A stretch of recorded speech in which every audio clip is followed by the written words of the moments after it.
दो भाइयों के बीच का बंटवारा हो या खेत का पार्टीशन, एक ऐसा इशू जो बड़े बड़े देश भी मिलकर सॉल्व नहीं कर पाए, वो है to have an undisputed international border line. ऐसे ही कुछ मेजर बॉर्डर लाइंस के बारे में जानने के लिए I Swati welcome you all in learn with Finology. तो चलिए शुरू करते हैं। बात करें अगर इंडिया की, तो हम 7 कंट्रीज के साथ अपना बॉर्डर शेयर करते हैं, जिसमें से 2 रैडक्लिफ लाइन और मैकमोहन लाइन काफी डिस्प्यूटेड कैटेगरी में आते हैं। बात करें रैडक्लिफ लाइन की, तो ये 2900 किलोमीटर लॉन्ग बॉर्डर है जो इंडिया और पाकिस्तान के बीच 17 अगस्त 1947 को खींची गई थी। अपने भारी क्रिमिनल एक्टिविटीज के होने की वजह से ये इतना हाईली इल्यूमिनेटेड है कि नासा की 2011 की फोटो की बात माने तो हम इसे स्पेस से भी देख सकते हैं। This line was drawn by sir Cyril Radcliffe, जो इस टास्क के पहले कभी इंडिया आए ही नहीं थे और इन्हें इस कैटेगरी का कोई एक्सपीरियंस नहीं था। No wonder this line is so disputed. दूसरी disputed border line is McMahon line, जो इंडिया और चाइना के बीच 1914 को शिमला कन्वेंशन के अंडर खींची गई थी। This convention was sign between British India and Tibet, जो उस समय एक इंडिपेंडेंट रीजन हुआ करता था। इसीलिए चाइना ऑफिशियली इस लाइन को कंसिडर नहीं करता, क्योंकि उसके मुताबिक वो इस कन्वेंशन का कभी पार्ट था ही नहीं, हेंस डिस्प्यूटेड। और ऐसे कई सारे वेराइटी ऑफ टॉपिक्स जैसे war, international organisation, trending events की डिटेल्ड इन्फॉर्मेशन अगर आप वीडियो फॉर्मेट में चाहते हैं तो go and check out our course by clicking on the link below. हमारी नेबर कंट्री पाकिस्तान और अफगानिस्तान को दुरन लाइन डिवाइड करती है।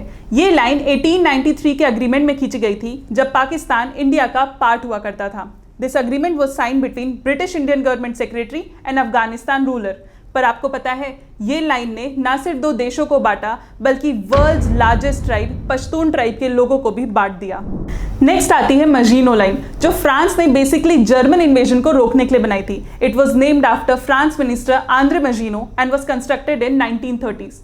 अपने वर्ल्ड वॉर 1 के एक्सपीरियंस को देखते हुए और कम आर्मी होने की वजह से फ्रांस ने यह दीवार खड़ी कर दी, जिसकी लागत 3 बिलियन फ्रांसिस थी और इसे कहा गया मार्वल ऑफ मिलिट्री इंजीनियरिंग। अब हम बात करेंगे कुछ ऐसे पैरेलल लाइंस की जिनका नाम उनके लैटिट्यूडनल पोजीशन की वजह से रखा गया, जैसे 49 पैरेलल लाइन, जो यूएसए और कनाडा के बीच खींची गई। It was shaped in 1818 but was extended in 1846। आपको पता है, it is said to be world's longest undefended international border line.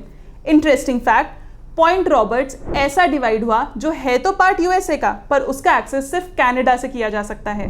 फिर आता है 38 पैरेलल लाइन, जो अपने पीस टॉक्स की वजह से काफी चर्चाओं में रही। ये कोरिया को 2 हिस्सों में बांटता है, नॉर्थ कोरिया और साउथ कोरिया, और इसे हाईली मिलिटराइज्ड जोन कहा जाता है, जहां लाखों में डेथ्स हो चुकी है। इनिशियली ये बहुत टेम्पररी वे में बनाई गई थी, पर 1950 के कोरियन वॉर के बाद और यूएन की मदद से इसे ऑफिशियली एक परमानेंट बॉर्डर लाइन बना दी गई। और ऐसे कई सारे डिस्प्यूटेड बॉर्डर लाइन हमें पूरी दुनिया में देखने को मिलते हैं, जैसे 28 parallel line between Libya and Sudan, Hindenburg line between Poland and Germany, 31st parallel line between Iran and Iraq and so on. पर दुनिया की सारी बॉर्डर लाइंस डिस्प्यूटेड नहीं हैं। ऐसी कई कंट्रीज एग्जिस्ट करती हैं जो पीसफुली अपना काम कर रही हैं, जैसे Netherland Belgium border, America Mexico border, Myanmar Thailand border. अगर ये कंट्रीज एग्जिस्ट करके पीसफुली अपना काम कर सकती हैं, तो आई एम श्योर बाकी सारे भी disputed borders we can resolve. तो अभी हमने इंटरनेशनल बॉर्डर्स के बारे में देखा। अगर इंडिया के रिस्पेक्ट में बात की जाए, तो क्या आप लोग बता सकते हैं कि अंडमान एंड निकोबार आइलैंड्स को इनमें से कौन से चैनल डिवाइड करता है? Comment your answer below and do not forget to give more ideas for our upcoming videos. Until then, keep learning.